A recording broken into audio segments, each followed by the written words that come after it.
시간 영상의 주제는 운입니다. 운.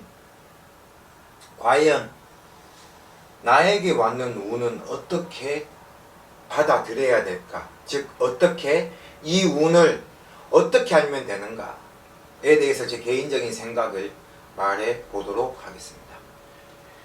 이 운이라는 얘기를 하기 전에 제가 이 앞전 영상 사주와 팔자에 대한 영상을 한 번쯤 보시고 들으시면 더 도움이 될 것이에요. 왜냐하면 거기에 부합된 것이기 때문에 내용 자체가. 왜냐하면 자, 이 운을 볼 때는 연령표라고 하죠. 일반 우리 무당들이 보는 책받침 같은 게 있습니다. 무슨 띠의 나이, 몇 년생의 나이 나와 있고 그 옆에 보면 뭐 흉년, 길년, 대흉년 뭐 이런 게 쭉 나와 있는 책받침 하나가 있어요. 근데 많은 분들이 그 책받침에 나와 있는 대운, 소운, 뭐 흉년, 길년 이런 것을 보고 운이라고 말씀하시는데 그것을 보면 안 된다는 거예요.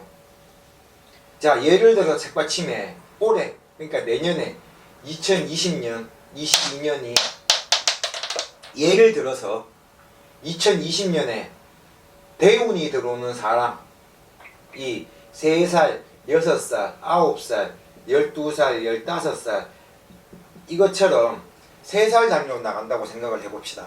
예를 들어서입니다. 그럼 3살, 6살, 9살, 12살, 15살 이거는 쉽게 말하면 사주에서 들어오는 운이고요. 즉 뭐냐, 내가 태어날 때 이제 사주, 즉 나이로 들어오는 운을 말하는 거고요. 근데 우리는 이 운을 보면 안 됩니다. 팔자에서 들어오는 운을 봐야 됩니다. 이해가 가세요? 사람들마다 이 운이 들어오는 나이가 달라요. 근데 책받침에 나와 연령표에 나와 있는 것처럼 이런 3살, 6살 혹은 4살, 8살, 12살 이렇게 배수로 가는 배수로서 들어오는 운 이거는 나와는 크게 상관이 없다고요. 이 얘기는 제가 지금까지 점을 보면서 느낀 거예요. 사람들의. 어떤 사람은 그래요.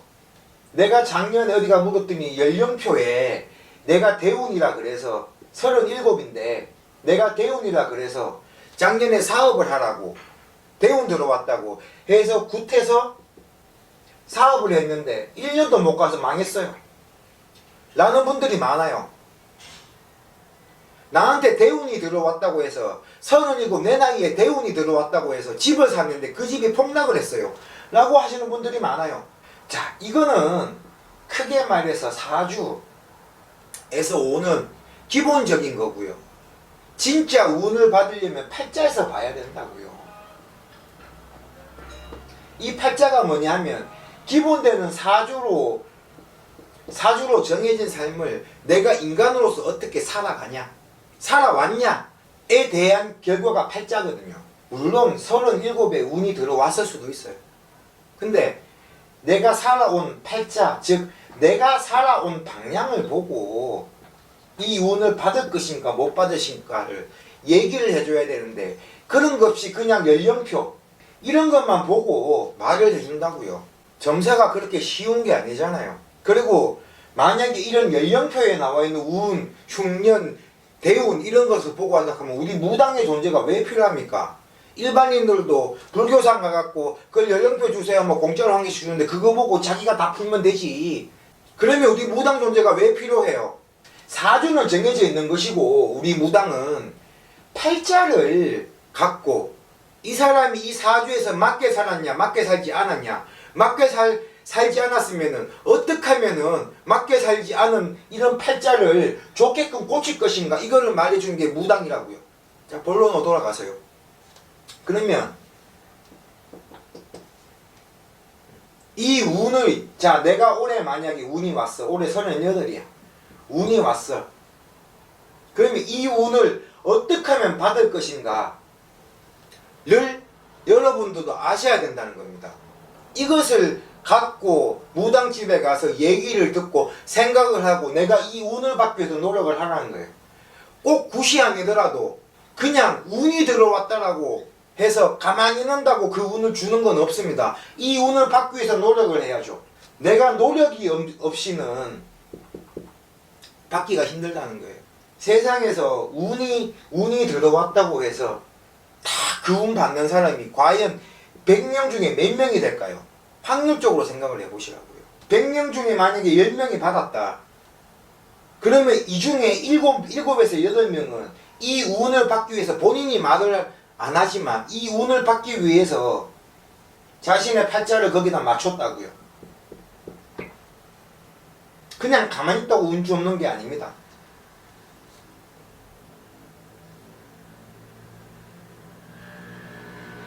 이해하시겠습니까? 자, 내년에 또 조금 있으면 새해가 바뀌죠. 2022년이 됩니다. 그러면 지금부터 이 운이란 것을 보고 자신의 팔자를, 내년의 팔자는 어떤가를 보기 위해서 많은 분들이 점을 보러 다니시겠죠. 그럴 때 제가 초점을 맞추라고 설명을 드리는 거예요. 무조건 당신 내년에 운 들어왔어. 이 운을 받기 위해서는 구슬을 해야 돼. 이것도 좋다 그거예요. 그러면 과연 이 운이 들어왔을 때 이 운을 주는 게 누구신가를 좀 더 명확하게 따지고 들어보라고요. 그 무당한테. 그냥 운 들어왔으니까 이 운을 받기 위해서 구슬해야 된다가 아니고,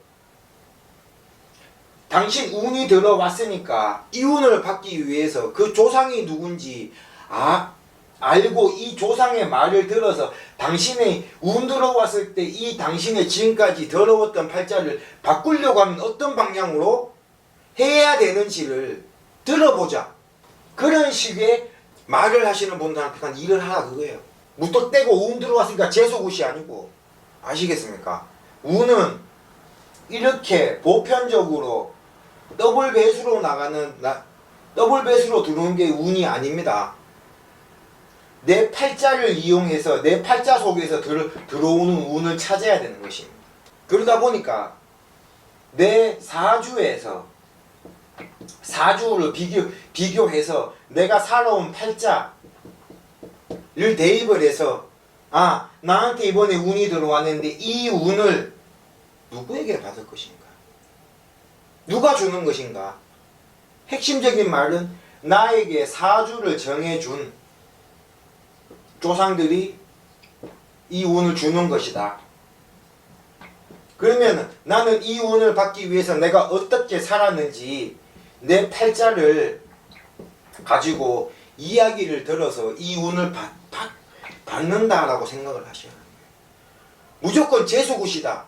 무조건 운수굿이다. 그걸로 해서 무조건 하지 마시고요. 굿이란 건 하는 걸 좋은데 핵심 맥을 잡으라는 거예요. 본인 스스로가. 이해하시겠습니까? 그리고 이 굿이라는 걸 해서 조상을 대접했으니 이제 나 운 받을 거야. 무턱대고 그런 희망 고문을 본인 스스로에게 주지 말라는 거예요. 자, 굿을 해서 이 운을 주는 조상이 누군지 알았어. 그러면 이 조상이 어떠한 방식대로 살아라 하는 것을 내가 힘들지만은 받들어서 살면은 올해 이 운을 받을 것이다 라고 생각을 하시라는 거예요. 아시겠습니까? 자, 이번 시간의 주제는 운이란 어떤 것인가에 대해서 그 운을 받을 수 있는 방법에 대해서 이야기해보는 시간을 갖도록 했습니다. 자, 궁금하신 점은요, 신방에 네이버 카페에 들어가서 질문을 해주시면 제가 거기에 맞게끔 답변을 드리도록 하겠습니다. 지금까지 담은이었습니다. 감사합니다.